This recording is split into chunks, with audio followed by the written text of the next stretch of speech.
this? Did he miss? Junior Watanabe on my Hey. So welcome to our sports corner. But before we even get into all that, I wanted to talk about something that really recently broke on I believe Shams broke it. Y'all know that man, he has everything in the world. Everybody be breaking things to him. But Memphis Grizzlies, if you know who they are parting ways with their head coach Taylor Jenkins, and now they're putting their assistant coach as the head, like the temporary head coach. And I also want to mention, like, apparently the Grizzlies are 5th in playoff contentions. Like, it's like, I just don't understand it. I think that was just such a very, very random move. I feel like there's more to the story, but apparently they called him into the office and let him go in person.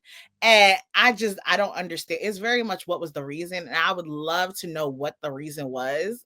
I need an explanation. That's what I'm trying to say. I feel like head coaching in these top franchises or NBA, WNBA is a cruel world. Yeah. The coaches are not held to the same standards as a player because you can coach everything that you want to coach, right? But at the end of the day, you can't force players like to put energy to play defense. You know what I'm saying? I can show you all the schemes, all of them. But if you not, at the end of the day, the players are the ones playing. And I thought that he had a great relationship with the players, but I guess maybe they knew something that we don't. Sometimes they just make decisions thinking that the grass is going to be greener on the other side.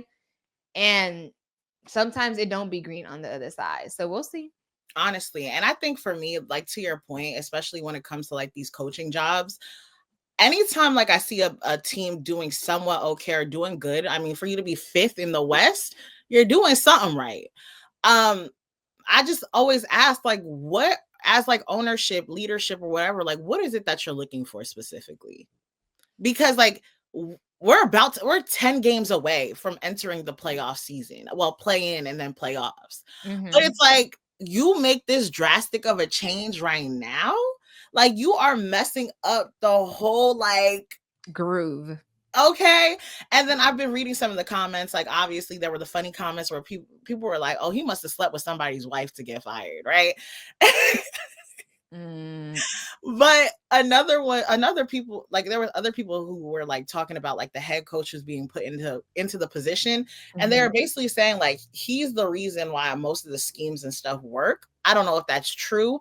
I don't watch the Memphis Grizzlies as much as I used to because, Ja is my cousin in my head, like that. Yeah, but to that point, I think they put the coach in a very, hard predicament because jamorant been in and out. Like, the Grizzlies have been overwhelmed with injuries. So it doesn't matter how good of a coach you are. The West is stacked. You know what I'm saying? Like, if your team is not healthy, I feel like you cannot be, of course, yes, you always put 100%, but you're playing these top level talent every day. And if your top talent isn't available to play, the results are not going to be good. Like, it doesn't matter who's at the head. It doesn't matter who's at the head. If your top players are not healthy and the Memphis Grizzlies have dealt with a lot of injuries, you're not going to be good. Point blank, period. And they're doing good to be 5th in the West because the West is stacked. Okay.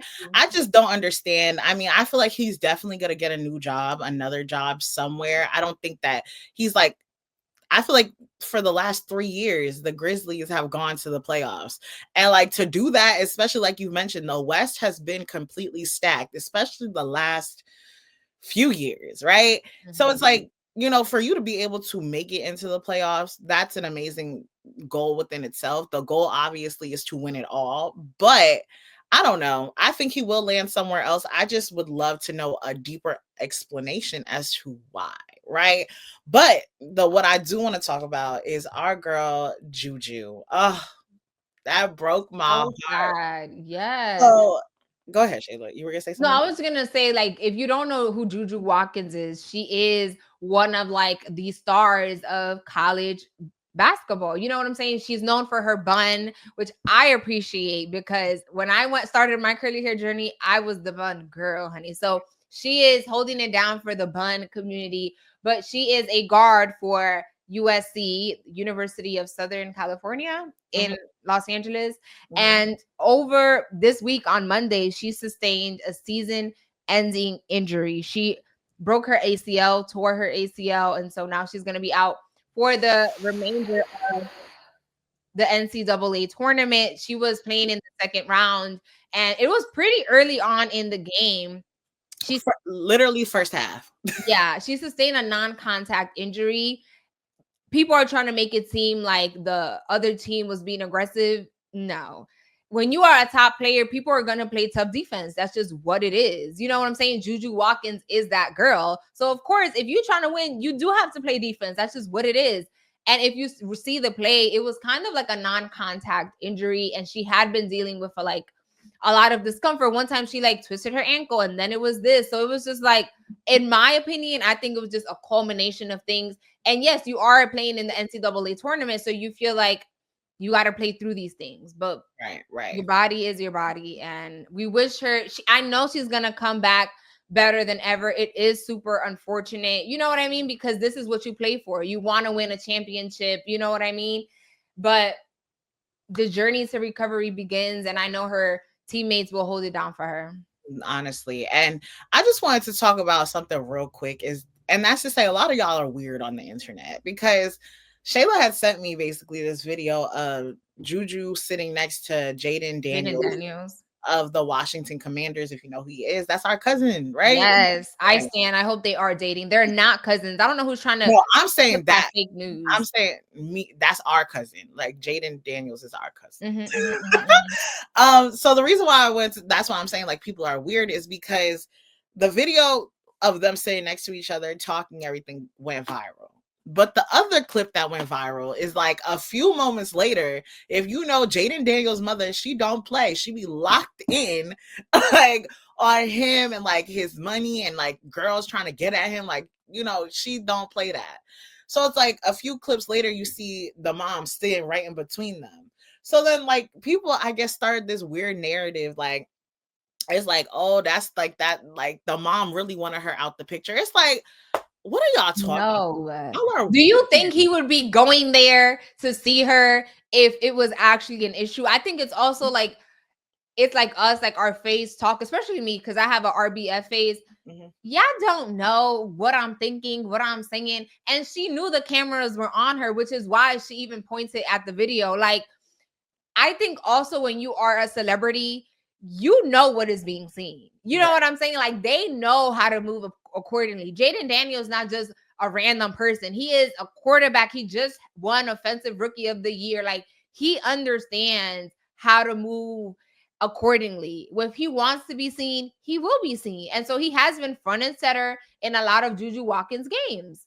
And his mom has also been there. If she didn't want that to happen, it wouldn't have happened. Or also if Jaden didn't want his mom there, she seems like the type that would be like, okay, yeah, my son. Because what we not about to do is act like JuJu Watkins is just like a random person. Like, baby, JuJu is that girl, okay?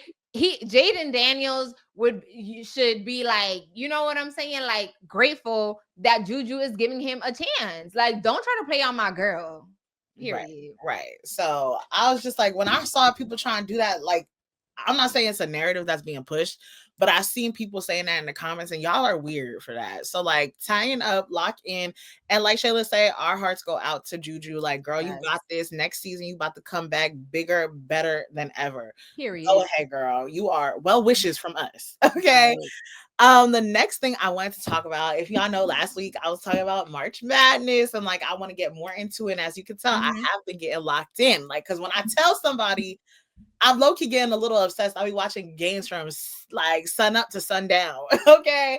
March Madness. Okay, March Madness for sure. So for my women's teams, I have selected UConn. Girl. Wow, I'm surprised. That's why I was watching the game when I sent you the photo. I was like, we play tomorrow. Yes, we do. Our girlies. I also was watching LSU because Flau'jae, she was doing her thing. Right? And also USC. But then girl, after JuJu's injuries, I'm not gonna lie, my heart stunk, and I had to like I couldn't even continue watching the game I because texted Shayla, I said, girl, ain't no way. I like I as an empathetic person, like I turned hot. I was just like, oh my. It was like she's- the thing that really got me, like when she was on the ground, I'm like, oh, She like, was come in on, Juju, pain. get back up. The girl is screaming. My heart sank. How do you feel about that? I feel like as people that again work in production, television, I understand, yes, you want to tell the story, but once you see that first like instance of her in pain, agonizing, let us remove the camera. Like y'all want to take the camera all the way to the bathroom. Like let it go. And then Yeah, you write these stories and then the front cover photo is just like a Her lot, yeah. and there's no type of like sympathetic, like there's ways to tell stories where you don't need to be so like not thinking. Like how would you like that if you were in pain there for you putting the camera on her for like 3 minutes? Yeah. Excuse me. I've always said, like, I don't like whenever a player gets injured, I hate when they replay it. Like they keep replaying it and replaying. It's like I get it, especially when it's something like gruesome. Yes. The moment you see the player screaming in agony, cut to commercial Drop break. it. Yes. Because like I get it. As entertaining as some people may find it, or like it's really going to Not get you a rating, entertaining stuff though. like that. It's like for me, I'm like, I felt so bad. I'm like, I just want y'all to teleport her to like, I'm saying teleport like the liquor. Teleport. Wow, this never happens. Rebecca is the English connoisseur. Girl, are you crazy? I be messing words up all the time. But yeah, I wanted them to like levitate that girl to the back room. Like, I'm like, please get her back there. They over here trying to see if she could walk, carry her, grip that girl by her legs and walk her out, please. Like, that's so heartbreaking. I couldn't. But I had chose a men's team. Interesting. Who was your men's team? So I had chose last week. I had saw Arkansas versus St. John's, and yesterday, Thursday, they had played Texas Tech, and I was so excited. I'm like, oh my god, they eating up like St. John? Huh? St. John's was playing? No, Arkansas? I'm rooting for Arkansas. Well, was rooting for Arkansas. That's last night they were up, right? They were like I want to say between 12 to 14 points up against Texas Tech. So like I started dozing a little bit. So then when like I came back to like they're in the second half, I'm like, okay, like Texas Tech is catching up. I don't know what happened. 5 minutes later, tied, end of regulation, and they go into overtime. I completely fall asleep. I wake up, girl. They doing end of game interviews with Texas Tech. I said, I know you lying. Where my team at? No, it was so. I grabbed I couldn't find my phone. I was discombobulated. Like I'm looking for I go on my iPad. I said Arkansas Texas Tech game. Girl, they lost by 2 or 3 points. Oh, those are horrible. No, or 1 point. It was like 1, 2, or 3, whatever. I said I need to find a new team because I need somebody to whoop Texas Tech's behind. Well, Florida is doing really good in the men's side. Yeah. I like to root for teams that are in the East Coast. So whoever in the East Coast, people were judging me because I had chose Arkansas over St. John's, and like they're a big. But St. John's is gone. They been gone. Yeah, they lost to Arkansas. They didn't give you a chance to root for them. Arkansas, I was like, I was rooting for them in the beginning. I'm telling you, as soon as I saw it, I was stunned. I couldn't believe it. I don't really know if I want to root for Florida. Someone told me to go for Duke, but I don't really like what I like. I don't really like Duke. So I'm gonna find by next week. I'm gonna tell y'all who my next person is. The tournament gonna be over. So. Not because we're entering into the Elite Eight. Right. You gotta know you can't just jump on the wagon the last week of the tournament. I'm not jumping on no wagon. I want a team that I like. I still like Arkansas, but next year, Arkansas I'm gonna make a bracket and I'm gonna have Arkansas winning it all. And I do want to say what I like about the women's tournament or like women's athlete is that they actually play their 4 years or 3 years. Like they have to be in college for a certain amount of years. So you actually like see these players grow, right? Like since they're freshmen, whatever. Unlike the men, where the men just could go to college 1 year and then go off to the NBA, which I feel like every year is a whole new team. I have no attachment. I don't care. Versus the women, you see them in their 3 years. You know what I'm saying? Like you kind of see them grow, and it makes you more like, at least for me, it makes me more entertained, more into it, because it's like, oh my God, like I saw you 2 years battling, like this is your time. It just feels more Yeah, I hope emotional. nobody on Arkansas, because like I want my boys to develop a little more. I like them. My So, boys, girl, no, name I one like of the players. I'm locked in with them. You said What? name one of the players. One. Bellies, Belaz. Okay, one. That was one. You said one. No, I need to. You didn't say that. We gotta move on though. So the last thing I wanted to talk about, it broke. And if you know from episode 31, I called it. So Russell Wilson is going to the Giants. CC's coming, y'all. CC is the outfit's about to be. We gotta go to one Giants game. I need to see CC. Okay. So I had already said that I think that since the Pittsburgh Steelers were not looking like they were trying to go for Russell Wilson, I had initially said that I think the Giants should go for him, right? And the Giants, they had got the I forget his name, the one quarterback from the Browns, and then they went and re-signed Tommy, and I was just like, what are y'all doing? Like, what is the direction y'all are going in? So this week on Tuesday, I believe, Russell Wilson reached and agreed to a 1-year deal worth up to $21 million, including $10.5 million guaranteed. That boy got the bag. Okay. And so basically, I've been seeing a lot of mixed reactions. Which showed that if they wanted to play, if they wanted to pay Saquon, they could have. Baby, thank you. Don't get me mad. Please, please, please, please. Because I could really go on a tangent again.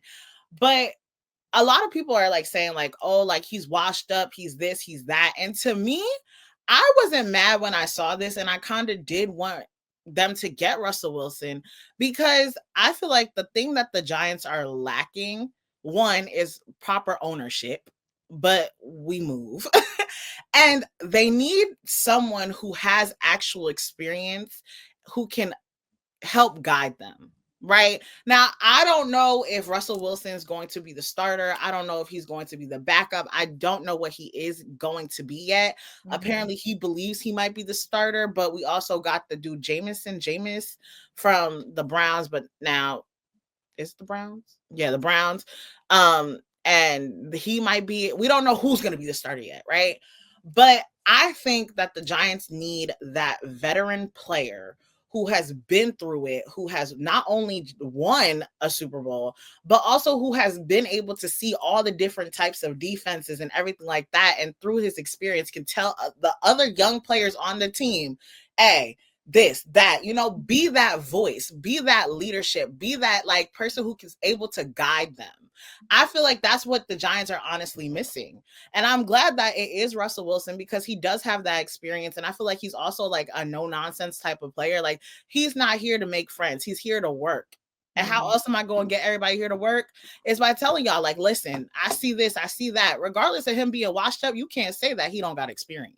Yeah, I think my little 2 cents is I can see the other side where it's like, we want something that's long term. And at the end of the day, Russell Wilson is not going to be your quarterback for a lifetime, right? So hopefully you're banking on the fact that he's so good for 1 or 2 years or however long the contract is for, and he passes enough knowledge that these 2 other quarterbacks become really good.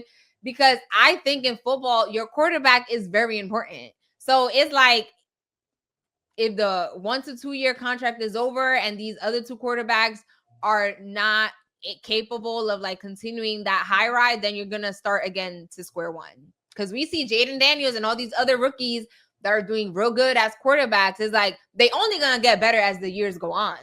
Right.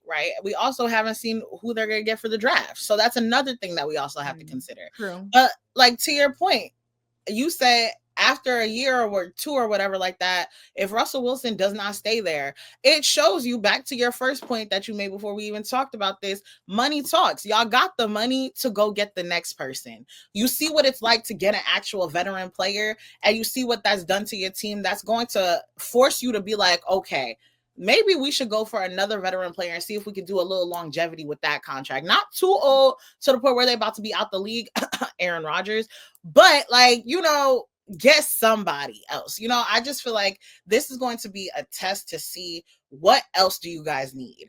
I do think y'all need to get new ownership, but it doesn't look like ownership is going anywhere. So I really can't argue that point anymore.